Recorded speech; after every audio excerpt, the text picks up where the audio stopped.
Hi everyone, welcome to this Tools for Frontline staff session. Great to have you all here. And yeah, we've got two people presenting today. Ella Ritchie's come along from Hackney Education to talk about the SEND local offer. And then we've got Kim, who's going to be talking to us about pupil benefits, access to free school meals, and how you can support children and families to get that support. So I'm going to pass over to Ella. So yeah, please take it away.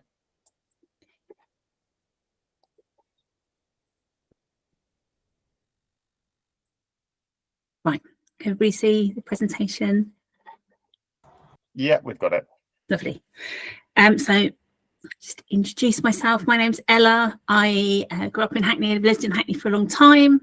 I have children with additional needs and disabilities, and I volunteered for the SEND Parent Carer Forum for about 7 years during the SEND reforms in 2014. So over that time period, I've been in this role as local offer coordinator for about 8 years.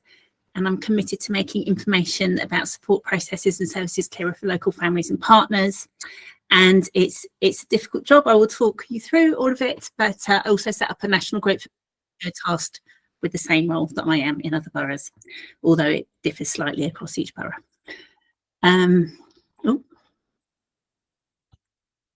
Back, sorry.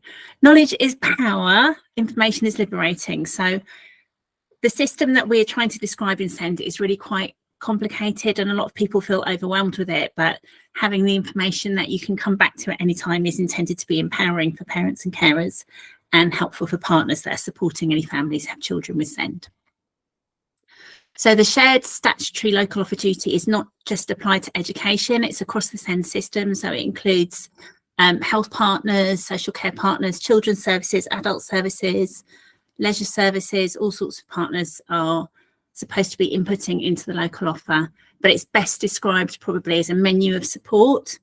And the local offer is two things at the same time. It is the services that we commission or we partner with, and it is also the online local offer where we describe what those services are. So services can include services from education, early years, primary, secondary, alternative provision, post-16, post-19, training providers, supported internships, information about health from universal targeted to specialist services, social care services, leisure services, training and employment, third sector where appropriate. And then we try and describe all of that on the local offer website. It's a lot to do, and it's just me as a team of one doing it. So cooperation with anybody who's changed their information or wants to add information is very welcome. If we build it, they will come. I do other related work to the local offer. So I do projects with children and young people, and work with schools around sort of culture in schools or culture in services about disability and inclusion.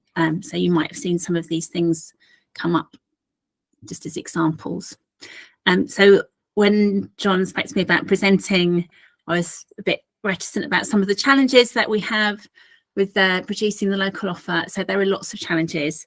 The SEND system nationally is in a lot of difficulty. It's been underfunded for more than a decade. Some of the changes that they proposed in 2014 have not been implemented well, and the context that councils and health services are working in has changed quite dramatically. At the same time, we've seen an increase in need in the population, probably because we're better at identifying need now, but funding hasn't matched it, so it's very difficult. And there's also high staff churn in services. A lot of people have just got fed up with the fight and leave. So a lot of the work that I do is relationship based. So you're trying to build a relationship with somebody and be reciprocal so that you can get information about what they do and put it on the website. You might put a lot of effort into that and then they leave before you get what you wanted from your side of that equation. And also government likes to kind of gloss over the complexity and the difficulties in the system a little bit by just referring to the local offer as where all the answers will be. So it's a little bit like a get out of jail free card for some people, and there's pretty much nothing that they won't say that the local offer should be doing. And it's very under-resourced everywhere and a bit of a struggle. They are developing minimum standards, and I have set up a national group So there's no reason for them not to come and speak to us before they do that and give us more work, and understand a little bit more about what we might need in order to deliver that. So I'll do a quick demonstration. I might have to stop sharing and then reshare. I'm not sure if I can share. I can share. Great, brilliant. Can you? No, I'm going to have to stop sharing. Sharing and reshare.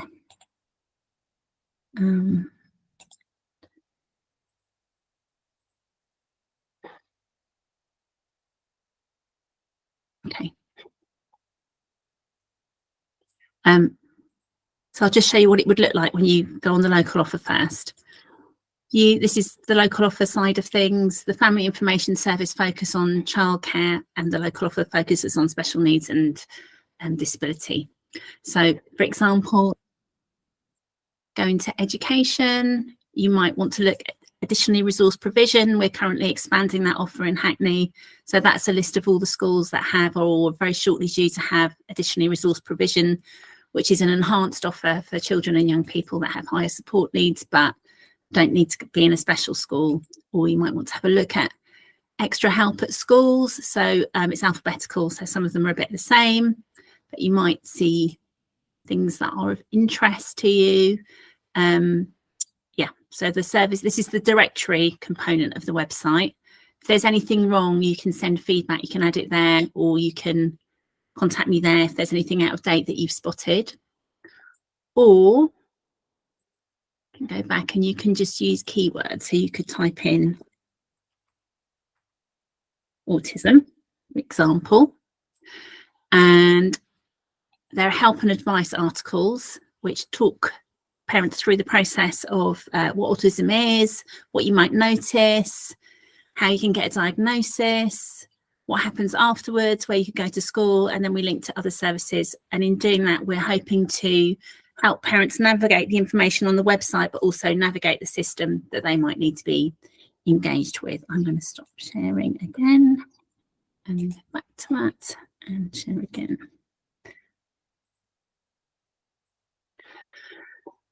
So that was a very quick demonstration, but I will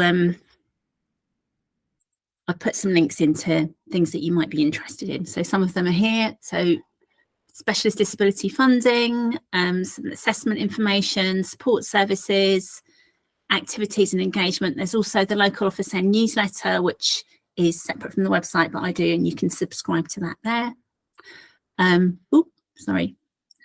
Help and advice articles are like the autism one that I just showed you, and they link to the service entries, and then guides and forms and things like that can be found in the documents library. I'm here, this is my job, I'm dedicated to doing this, I'm out at meetings a lot, but if you can't find what you're looking for, you can just contact me via the site, and you can ping me an email, I'll try and answer it. If you work for the council, you can message me and I'll try and respond. Even when I'm out, I will be checking my emails and the website emails and messages 4 or 5 times a day, so you should get a reply from me pretty quickly. That's a pretty quick whistle-stop tour of the local offer. I'm happy to answer any questions anyone's got now. Thanks, Ella. Yeah, I've actually got a couple of questions, but does anyone have any questions they want to come in with? Got a question in the chat from Hannah, which I'll come to first, then I'll go to you, Genevieve. Yeah, so how can people who are digitally excluded or have a language barrier access this information? So I'm out a lot of the time at meetings with parents and carers, in settings. School staff are aware of it, they'll help parents access it. So there's a lot of staff that are aware of it, and they'll help them do that. But there's also telephone numbers. People that are digitally excluded or just not able to access the information would be more of a priority for services for face-to-face meetings. But as I said at the beginning, information is power, and it is really good if you can overcome that. I wasn't very digitally literate when I started in this job, and it's really empowering to be able to access that information. But we're here to try and support families that don't feel confident with doing that yet. Yeah. Thanks, Ella. Genevieve. You're obviously extremely digitally literate now, Ella. I mean, what you just showed us was amazing. What I'm wondering is, do you find an increased need in families and temporary accommodation for this special, for the SEND offer particularly? So I do get quite a lot of queries about housing, and I attended the presentation that you gave about housing and asked a few questions about it. So I think there are some particular issues for those families. So where you've got complexity, having children or children with disabilities in a family, it can put a real strain on people's relationships, and relationships can break down. That can affect their housing situation, or housing that they're in might not be suitable if something happened, their child's need escalates. So I get lots of queries about things like that, what they can do. And I get queries as well from families who've got much older children who want to live independently, and they're just wondering how they go about that. And they're not homeless. They're not, parents and carers are not going to make disabled children homeless intentionally, and therefore they don't really meet the criteria for being on the social housing list. So there's a bit of work to be done about how you would do that, how parents and carers can continue to support their children to maybe live more independently, but not make them homeless in order for them to be eligible for being on the housing list. Well, we're working on a temporary accommodation newsletter for our TA residents that will be going out soon, I hope, on a regular basis. We'd like to think it would be quarterly, but who knows, it might be semi-annual. The target is quarterly, and it would be something to be able to highlight to them when these needs arise, what needs to be discussed with you, and what needs to come back and be discussed with their housing officer. So that's good to know. Thank you. We might have another discussion about it another time. Conversation about housing information for the local authority. Thank you very much. Any other questions? I think maybe the best thing to know is that for yourselves and for families that you're working with, there's a contact button on every page, and that comes through to me. I will read it. If someone's not feeling very competent with digital information, if you put their telephone number in and a really brief description of what's going on in the person's name, I'll call them and have a discussion and help them get the information that they need, even if that means popping it in the post or whatever. It'll there'll be ways to support people. All right. Okay, Stella. I said one question around, you said on the slides, including voluntary and community groups where appropriate in that provision. What's the sort of criteria you use to select those groups, and how do you sort of find them? Well, might come across them at various meetings that I'm at. Like I said, I'm at a lot of meetings, or parents might tell us about them, and we do a little bit of investigation into them. So we wouldn't add services that aren't able to appropriately describe what kind of support they would offer to children and young people that have special educational needs or additional needs. I would want them to be confident and able to describe the kind of support that they provide clearly. They could go on the Family Information Service channel of the website if they can't do that. But I would be looking for something that gave me confidence that if I signposted a family or a young person to that service, that they would be received well, and it would be an inclusive service that they would have a positive experience with.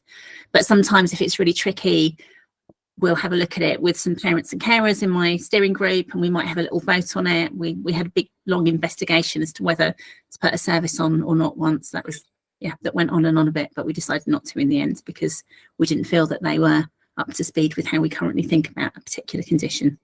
And there are some things that we would not put on about, if they cost a lot of money, we wouldn't put them on. We don't think that's fair for families. We don't think that's offering parity for families.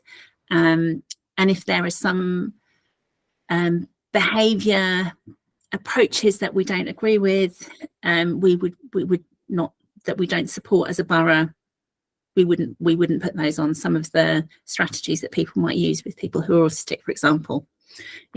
There's a bit of politics around how we do that, but Yeah, that makes sense. Thanks. June has asked around, similar questions to Hannah around parents who don't speak English. I'm guessing there isn't from what you said, I'm guessing there isn't like a formal translation offer of materials and stuff. Is it more on the school or the children's centre, for example, to guide them through that?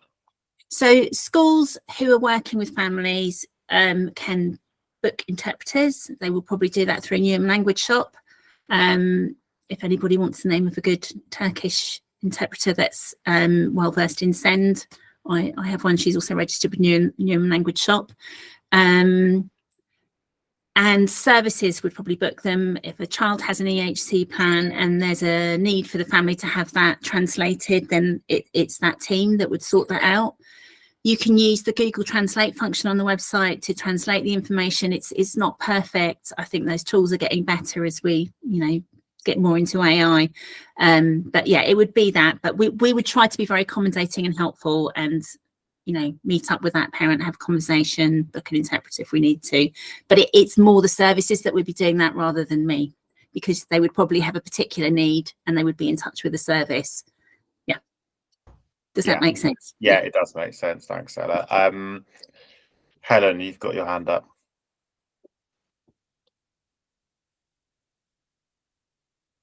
Oh, hi, sorry. Wasn't sure if I'd taken the microphone off.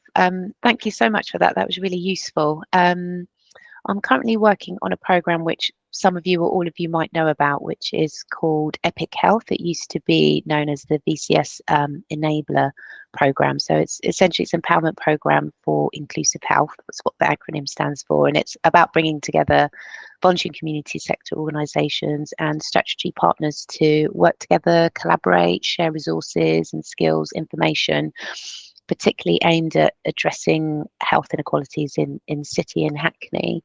And we run a number of special interest groups. So one on mental health, long-term care and conditions, and also there's a number of groups actually, and also children and young people. And we meet on a quarterly basis, and it's used as a space to share information and resources. So I was just wondering with Ella if I could drop you an email after this just to see if there's any, you might already know our lead coordinator, Jahada, but if there's any potential way of linking up. Yeah, but like I said, you might already know her well. Okay. Yeah, I do. And I'm on some of those special interest groups, but I haven't been to the families one for a little while. I would be happy to come to that as well if that's helpful. Yeah. Great. Brilliant. Thanks, Ella. Great, thanks, Helen. I know you're at school at the moment, aren't you, Ella? Maybe you need I'm not. I've got to run there now very quickly. Okay. If there's, we'll let you go then, because you said you had an event to go to. So we'll wrap up there. But thank you so much for coming along. That was really useful, and I'll include the slides if that's all right in the newsletter I send out. But yeah, thanks so much for coming along, and hope the event goes all right. Thank you. Cheers. Thanks, Ella. Bye. Bye. Great. Cool. Okay, I'm going to pass on to Kim. Hello. I'm Kim. I work in the People Benefits and Admissions team. I haven't made any nice slides for you, I'm afraid, but I have got a document which just shows the type of questions we get, and it's got some basic information about how services can help parents make an application for free school meals. So I don't know if I just run through it or if you want to look at it, I'm not sure. Because the thing is, there's a lot of confusion about free school meals, especially surrounding the free school meals where they don't have to apply. So in primary school right now, all children in primary school in London are eligible for the Mayor's Offer free school meals. The only problem with this is it's good for the children, good for the parents, but it actually prevents some of the schools getting all the funding that they would necessarily get, because normally most parents would apply and they would get bring in pupil premium, which is an extra funding that schools get. The problem we have is once parents get the free school meals, no matter what their circumstances, they may not apply for the free school meals, and then the schools lose out. So we try to encourage parents to apply, even though the child's going to get a free lunch anyway. I've kind of put on the, I don't know if you shared the document. Oh yeah, sorry. I'll just put it in the chat now.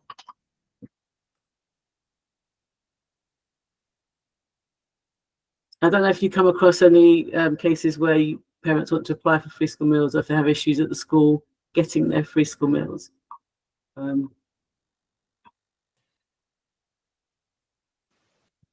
Genevieve? Sorry, thanks, John. Kim, I'm confused. If they're eligible for free school meals, yeah, but they should apply as well, because that gives them more meals, or? No, it's because it's very confusing, because at the end of the day, children should be getting a free school meal if they have if they meet a certain income criteria to apply for free school meals. We ask every child to apply for free school meals. Some of those children will be eligible for free school meals and they'll get a free lunch in schools, and some children would normally pay for free lunches. Right now, all children in primary school are getting a free lunch. That is until the end of the summer term 2025.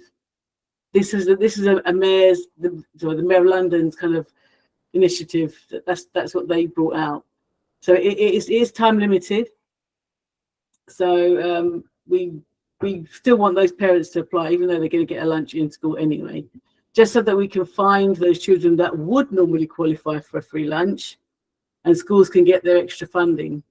And it's all about the extra funding for schools, because the schools rely on that money to do so many other things in the school for all the children in the school. Okay, so when you say if has anyone encountered a problem with the school accepting a child onto the free school, why would they have a problem if it's part of the mayor's directive right now? Because they don't get funded for the mayor's directive. They're getting funded for children getting a lunch under the mayor's directive, but they're not getting pupil premium for those children that would normally qualify, because parents may not have applied. Because the pupil premium Yeah, funding was introduced, It's the I pupil don't know, premium. like 10 years ago or something. I think it was the coalition government, and it's money that the school gets for each child who is considered disadvantaged and eligible for free school meals. But that money is a big chunk of money that the school will get to spend on things other than the actual meal itself. So it's for like improving educational attainment and all these other things. So the child, like him said, the children will still get the meal even if they don't apply at primary school age, because they're getting it free from the mayor's program anyway. If you're not applying, then the school won't get that extra funding to spend on all the other things. So that's why we need them to apply, even though they're going to get the meal anyway through the mayor's program, if that makes any sense at all. Didn't anybody advise the mayor that his program had a little bit of a problem with it? They know this, but election year. So oh, how sad. Okay. Well, none of the schools will vote for him. Maybe the children will, but they can't vote. Anyway. Because it was the same when they introduced universal infant free school meals. Yeah, that's still ongoing. 7 or 8 years ago, which was a national thing, and there was the same problem of, it's great you're providing these free meals, but then the knock-on unintended consequences of the school ends up with less funding, basically. Yeah, because the schools could actually, so when the mayor's funding finishes, only children in reception year 1 and year 2 will be able to get the unconditional free school meal. So that is just already there. But the only problem with that is schools might miss out on 3 years of funding, because parents might only apply when the child gets to year 3 and didn't apply when the child was going into reception. So we try to capture as much information as we can in any way we can. So we want parents to apply. Thank you. The other thing is there are several types of ways to apply for free school meals, because we have different parents in different categories. So we have asylum seeker families, we have parents who have no recourse to public funds, and we have just the general free school meal applicants. We treat them differently, I'm afraid, because we have to. It's just the way the information comes to us. So asylum seekers would apply in the same way as a person with national insurance number. But the only thing with those parents, they would use their NAS number, which is an asylum seeker reference number that they have, and it's unique to them. So they apply in the same way using their NAS number. Parents who are no recourse to public funds have to make their application through the school. We won't be aware of the family status, in that record would not even make it onto our system, because we don't have the capacity to do that or facility to do that. So those parents go directly to the school and they manage that application themselves. We've given them all the tools to make the application, and the schools can refer to information we have on our resource page. So those families will make an application from that way.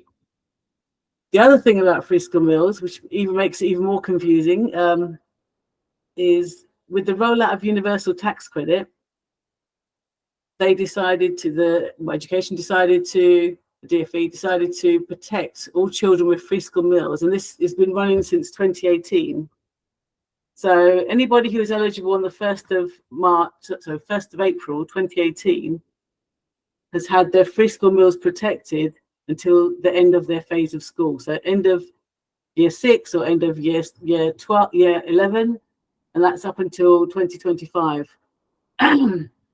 Those protections are still going, and they keep getting extended year after year because of the rollout of universal tax credit got extended several times too.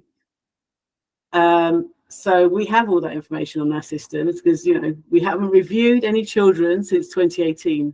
Normally we would review a child's entitlement every year, but we haven't done it since 2018 because of that reason, and because schools would have lost out on valuable pupil premium. So there's, I put on that document various scenarios and various queries parents would have and why they got the results they get. Also, I've put on there is about school holiday lunch vouchers. I don't know if you've heard about this, but parents get supported during school holidays, and at the moment, well, previously they were getting Eden Red vouchers from the schools. Schools managed this process completely. We had no involvement with it apart from processing a normal free school meal application and telling the school whether this child is eligible or not. So only children that were getting pupil premium free school meals were eligible for the holiday lunch voucher. That has now stopped.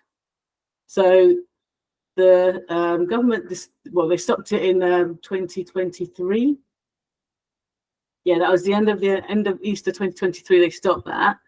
Hackney Council decided to continue support until Easter 2024. That has come to an end. So moving forward, there is no school holiday lunch support apart from the HAF, and that's Hackney. Hang on, what's it called again? The Holiday Activities Program, food program, and that's where children can engage in various activities, and they get a lunch at the same time. I don't know what the uptake on that is, but we don't really have much involvement with that at all, apart from asking parents to apply for free school meals, which might impact on their eligibility for the HAF program. The other services that we do provide for parents are uniform grant and in some cases travel assistance. The uniform grant is available for children going into year 7, and they make an online application, we assess it, and then we will issue payment to the parent. And it's a one-off payment. It's only made at year 7 when they start secondary school. And we means test it as well. So the other thing we do is travel. We don't do much travel because it's mainly done by administered by the SEND team. So on the rare occasion we do get involved, it might be for a parent maybe with mobility problems, having issues taking their child to school, but we don't really have much travel assistance for education because most children in Hackney, they get around by public transport and on foot. And what else? I have some contacts at the bottom because we have staff who man the Hackney Service Centre, and they do that two half days in a week, and it's a drop-in session, and parents can come in and get their inquiry dealt with, or they can phone us. We pick up the phones. We're not a service that doesn't answer the phones. We're not a service. We pick up the phones. We answer emails quite quickly. There's no issue with us corresponding with parents at all or interacting with parents at all because we have the service centre drop-ins, we have the telephone and the email service too. Run out of things to say now. Thanks, Kim. Joe, you've got your hand up. Did you want to come in? Hi there. Yeah, it's got Joel, but there's a group of us here. So my name's Geraldine. I'm from London Gypsies and Travellers, and that's so. Hi. I can you hear me? Yeah, Yeah. we can hear you. Yeah. Yeah. I just have a question, Kim. Yeah. Is the applications are they done every year for school meals? Is it a yearly application to apply? No, it runs. To tell the truth, yeah. If they make an application for free school meals, we and if they're not even eligible, we will keep using that data and keep rechecking, just in case that person becomes eligible. We'll put on our system.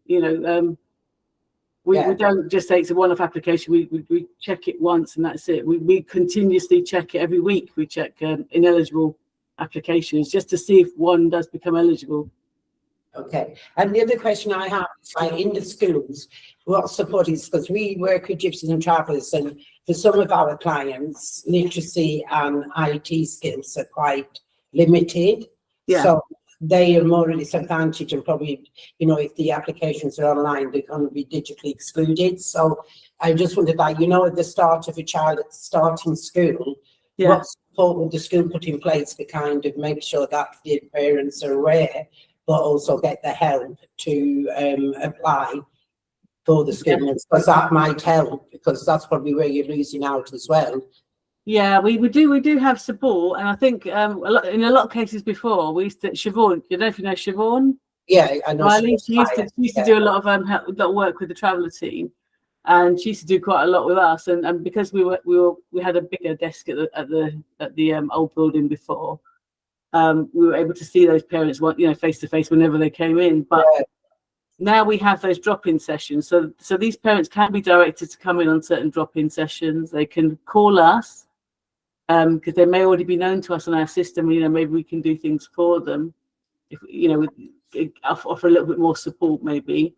But I would probably recommend if they couldn't call us or make an online application, for them to just drop into one of the drop-in sessions. That would be helpful. You can circulate that information, or has it been done already? Maybe I've missed it. So I couldn't catch up. The drop-in sessions, when the times and that, and the drop-in sessions, and where? It's at the service centre. I'm not sure I'm hearing you. Sorry. No, just where we get that information. You said it's at the service centre. What are the times or the days? Yeah, it's on our. I'm afraid it's on our website. Or if they actually ever called the office, we would advise them about the drop-in sessions as well. Okay, thank you. Yeah. So if they weren't able to look at the website or find out that information, if a phone call would do that, we'd offer that information up to them there and then. Okay, thank you very much. Thank you. Thanks, guys. There's a couple of comments in the chat, and then I'll come to you, Abby. So Stephen was asking around sort of the comms, basically.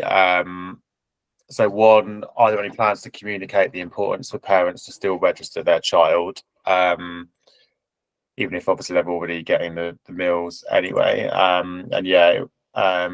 If there were some like posters or leaflets that were available to VCS organisations to display in their facilities, is that something that is already happening, or something? I think it already happened at one point. There was information sent to schools. I think it was a while ago. I think it was on a bulletin, or they did send something to schools for them to print off and display in their schools if they wanted to. That was quite recent. I can find that out from Sylvie. But I don't think a lot of schools actually want posters around the building, and it's very limited to where parents can actually access information on a poster, especially in a secondary school. It pretty much non-existent, isn't it? So what about did any go out to sort of any of the voluntary sector groups, I'm not sure. Yeah, to tell the truth, I'm not sure. Yeah. I can find out. Yeah, if you were able to send me that leaflet or any of the leaflets or materials or anything, then I can at least include them in the newsletter, which goes to a lot of the voluntary sector groups. That might be a good way to get the word out. And then just scrolling through the chat. Would there be a possibility of offering drop-in sessions for BCS organisations, just because some parents would be reluctant to go to the HSC? Why would they? I'm not sure. Why would they be reluctant to go to HSC? I think probably just in terms of maybe they might have previously had like a not so good interaction with the council, or I think we just know from what some residents have told us that the HSC can be a slightly, I don't know, intimidating space. Maybe if you've had a bit of a negative interaction with the council. We don't offer anything at the moment. But I suppose if they contacted us, we could maybe arrange for, if they have email, or if they have any other way of kind of getting the information to us. Yeah. Okay. Okay, I'm going to come to you, Abby, just while I get through the chat. Yeah, thanks, John, and thanks, Kim. I have a couple questions, and I think one of them is going to Rachel's point a little bit up in the chat about why would parents go through the process of registering if there's no benefit, if they're already getting free school meals. And my understanding was that if they register for free school meals, that makes them automatically eligible for those HAF programs, the holiday activities and food programs. Yeah, so that would be a benefit and a reason why parents would want to register. Yeah, and a lot of schools do kind of offer incentives for the parents to apply. You know, they do after school club, breakfast clubs, and things like. You know, some schools they have taken that on board, and they are offering, because it's not really for us to offer those things. We have no budget to do that. We just process the applications. But schools in themselves, they want to see those numbers growing in their school. So they seem to be making the offer to parents to encourage them to apply. And it's also in the school's interest to help a parent make an application, because it's all to do with their funding. So, you know. Right. And I was wondering if you may have shared this, but forgive me if it's a repeat. Do we have an idea of what the gap is between what schools might anticipate the level of need to be, like what they think the number should be on those who are applying, and where we're falling short? Do we have an idea of what that gap might be? As far as I'm concerned, I don't think we are falling short. This is in my opinion. I don't think we are falling that short. If there is a gap, it's a very small gap, because they did an exercise recently involving housing benefit, I believe. And out of all the families in Hackney and children going to Hackney schools, I think they found maybe 200 across the whole board that they thought might be eligible for a free school meal for their child. I haven't seen that data yet. I'm still waiting to see that data. So we're going to go through that and see exactly what it is. But 200 across the whole of Hackney is not a big amount, and we know we are going to look into those ones as well. Thanks, Kim. I have one more question, if that's all right. I was understanding that in talking with Sylvie, who, for those of you on the call, she's in the Hackney education and works on school meals and school poverty or food poverty in schools work. And she was saying there might be a way to do automatic enrollment for free school meals. So this is what I was talking about, the whole automatic enrollment. But when we quickly came to a conclusion of what is automatic enrollment, what does it involve? It involves somebody going somewhere else to make an application, and they're already coming to us. And I think automatic enrollment, it was more beneficial for other boroughs to do that, because I think some boroughs, they had certain things done in one building, and another building or another department did this, one department did that. We've always done it in-house. We've always kind of collected information as we can, and in some ways, I'm bragging here, but we've always kind of been a little bit ahead of the game. So we do have a high number of children on free school meals in Hackney, and that's because of the way we do our work and the way we check our work and the way we help our parents. That we do offer those services and face to face, and Thanks, Kim and Abby. Just looking through the chat, I'm not sure there's any more like direct questions, but yeah, I think just generally, if there are materials you can share with me and I can pass on, Kim, that would be great. Additionally to the FAQs that you've put together. Can I ask one thing? Yeah. Are there any actually services here that actually see face-to-face parents that are common? I'm just looking for like common queries with free school meals. Are there any people here that? Because we can't. I asked our officers that deal face-to-face. Tell me what's your most common question that you get from parents, and I kind of tried to put it into this document. But I'm thinking maybe there are things I don't know that maybe the Hackney Service Centre staff come across regularly and we don't know about it. Somebody's got their hand up. I think we just had the Gypsies and Travellers group. You had your hand up. I'm not sure if you still want to come in or not. Well, that was accidental hand. I'm not sure. Come in. Again, yeah, we do face-to-face appointments with parents. We don't get asked a lot around kind of school meals and stuff like that. Do you know what I mean? I think it's just that the children just, like you said, they automatically get it anyway. But, like if there's any leaflets or things like that, we're happy to be sent them and can display them in our offices because we do see parents face-to-face. Yeah, I think Sylvie actually has those posters. I think she actually had them. I think she was involved in distributing them. So I can actually ask Sylvie, to would you want them, John, or we can sort that out. Yeah. If you have to send them. So we're based in the community centre as well. So I can also see if the centre will kind of put them kind of on their notice board as well. That would be great. Yeah, if you're able to get Sylvie to send them to me, Kim, then we can think about how best to distribute them. Yeah, that would be really helpful. I suppose, do they communicate sort of why they still need to apply? I mean, that sounds like stating the obvious, but do they explain that, like, if you don't apply, your child's school will miss out on money, basically? Yeah, all schools kind of put it on their websites now. But I'm just thinking that schools also have access to a different. So we have our general form on our website, but schools have a kind of back end form that they can actually fill out on the parents' behalf. And we created this form only for parents that were not computer literate, that maybe had a language problem, that they had other issues that they needed to access free school meals but couldn't make the application themselves. So schools do have access to a simpler form. We haven't really had much use of it as yet, but it was only recently created for those groups.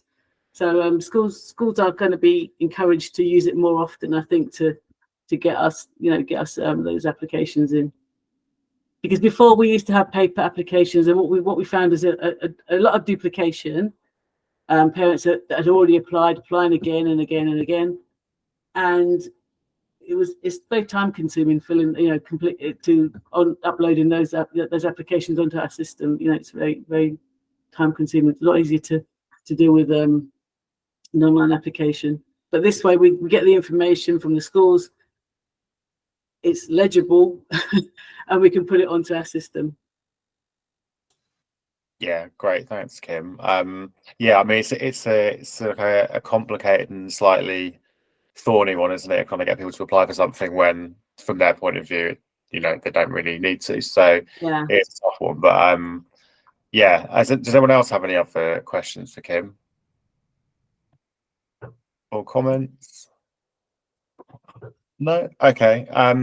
Thanks for all the comments and questions, everyone, and thanks, Kim, for coming along. It's we'll do our best to get the word out if you're able to send us those materials. Cool. All right. Great. They were the two presentations we had. So we usually now just open up the floor to anyone who wants to ask a question or has a particularly difficult situation they're dealing with and wants some advice, or if anyone wants to promote anything, a new service or initiative, then now's your chance. So anyone who wants to come in, please do.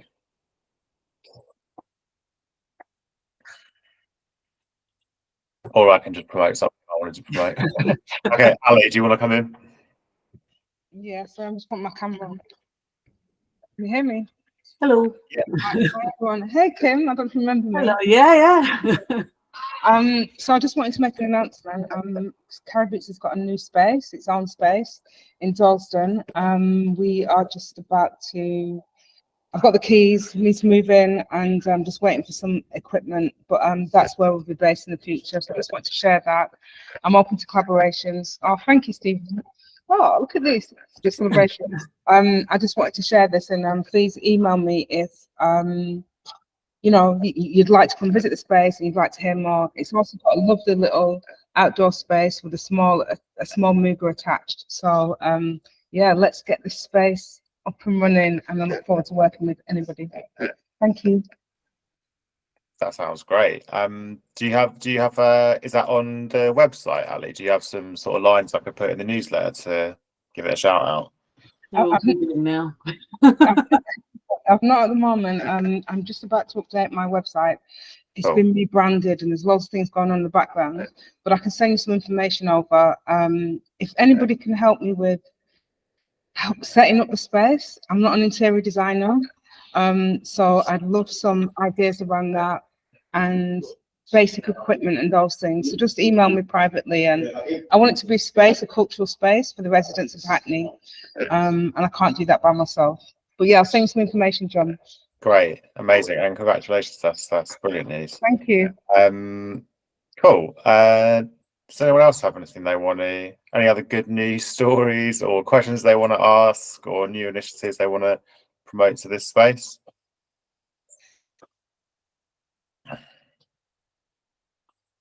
I was going to, Krista, do you want to come in? Well, you know me, John, I'll always take an opportunity to promote something that we've got going on. Anybody working with anybody in the Hackney Marshes, PCN specifically, we're rolling out a big bit of work this month on the low uptake rate for breast screening services. And we're trying to do a bit of campaign work. It's a big piece of work for NHS and NEL. We are out all over the borough. I had an amazing meeting today with some of Geraldine's ladies, which was great. So it was nice to see that partnership forming. We're all over the place, but if anyone's got any connections in the Hackney Marshes area that they think they can get this survey out, we're looking for responses from ladies aged 40 to 80 in the Hackney Marshes area. So if anyone's got any residents they work with or people they think could feed in, different demographics, the more the merrier, please. So we're on like 80 surveys fed in within, I think, a week of it launching. And Surrey, the whole of Surrey only got 100. So Hackney, City and Hackney, we're going to smash that. We're going for like a good 150, 200.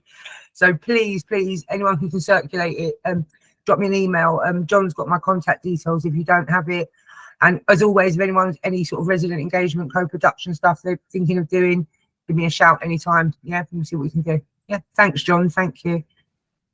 No worries, nice one. Thanks, Krista. I can't remember if you've already emailed me about it already, but if you haven't, send me the link and I can put it in the newsletter. I'll send it again tomorrow. If you can stick it in the newsletter or something. I know it's not a sort of policy reduction per se, but it does impact people's health. And obviously people with cancer, they preventative cancer is what we're about, because we don't want people off work and then hitting cost of living crises and stuff like that because they lose their income with long-term cancer and stuff. So it all feeds into the same picture in a different angle. So yeah, I'll drop it again tomorrow. Thanks so much. Great. Thanks, Krista. June has asked if they can include that in their newsletter, Krista. I'm assuming that's a yes. Yes, please. I'll put my email in the chat now, Juma. And after tomorrow, meeting, I'm going to finish work after this meeting, but I'll get it send over. Joycelyn, no problem. I'll get that over to you tomorrow. Thank you. And I'll drop my email in the chat. If anybody would like me to share it with them, it's a flyer with a QR code. Everyone can just do it easy. We do have paper copies available. And if anyone, I should actually say for the digitally excluded audience or residents that aren't digitally able, we're more than happy to come out and see residents if they want to do the survey and they're in the Hackney Marshes PCN. We've got 10 lovely volunteer reps working on the project with me. So there's an army of team boobs this month. So we're out and about and we can get out to you if that's easier to see people, no problem at all. And then we'll type them in ourselves, yeah? And thanks so much. I'll drop my email in the chat now for everyone. Nice one, sounds good. Anyone else want to come in and promote anything or ask a question?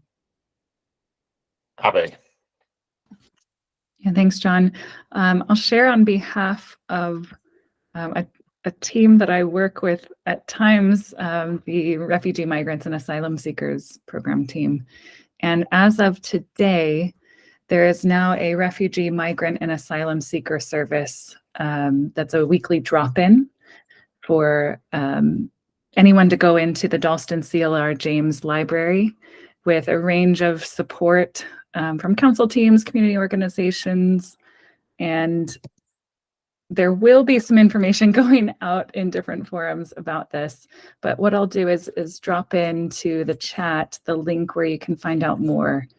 And if there's anyone that you know of that you work with who could benefit dropping in to these sessions, these are some of the services that will be there. And then here's the website where you can find out the link and a bit more information. It's every Thursday from 2 to 5 p.m. And that started today. So it's in Dalston at the CLR Library. Yeah, great. Thanks, Abby. And I think it's sort of a bit of a what can I say? Sort of, learning as we go in terms of that service as well, in terms of what needs people are more likely to have when they attend the drop-in. So if people are working directly with refugees and asylum seekers, and there's things you think would be really helpful to have there on the day in terms of different services or different voluntary groups or particular types of information, then I know the service is really keen to develop that in terms of what's most useful. So you can drop me or Abby a line and we can feed that in. Yeah, Helen, your question around Soraya, who leads the forum, I think she's been quite involved in helping sort of design that, and I did see her newsletter went out to the forum mailing list promoting the drop-in service. So yeah, she's definitely linked up with all of that work. Anyone else want to come in? Any questions about the drop-in service or anything else? I got a nice happy ever after story. If you want to finish on a good note, on a refugee and migrant story that I had today. Yeah, go for it. As you know, John, I had a challenging case yesterday with a migrant, and so as we all know, things don't always go so well for people. And today I had a really nice story about a young guy that I've been working with since 2021. He was referred to the Together Better project at Ellsdale, got involved with the men's group, started coming to coffee mornings, learning about services. He disclosed that he was homeless, so we managed to get him onto the housing register and got him housed.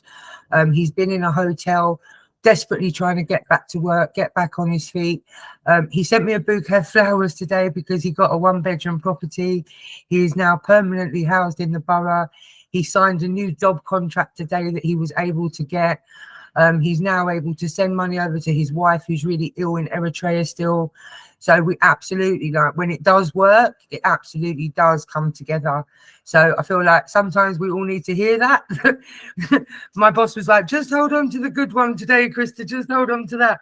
So I feel like we work with a lot of residents that you want to change the world for everybody and you want to make it better for everybody, and you can't do it for everybody. But I feel like we need to hear a good story sometimes and a really positive outcome. So on behalf of that man, yeah, we've made his day between us, all the different resources and services, and that's a collaborative effort from different people across the borough.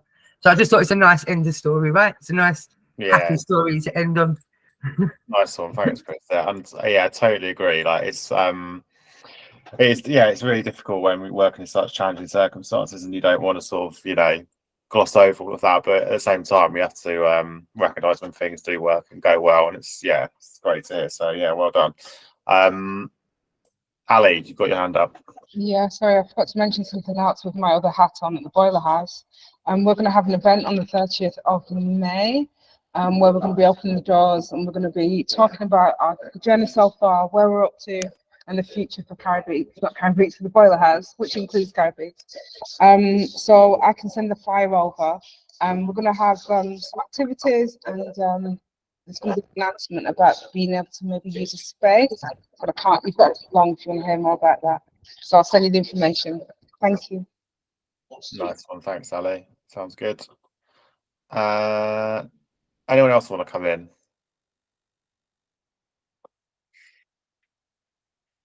No, I was actually going to. My thing was mention the Welcome Hub, but you've already done that, Abby, so that's all good. If no one's got any other questions or things they want to promote, we can probably wrap up.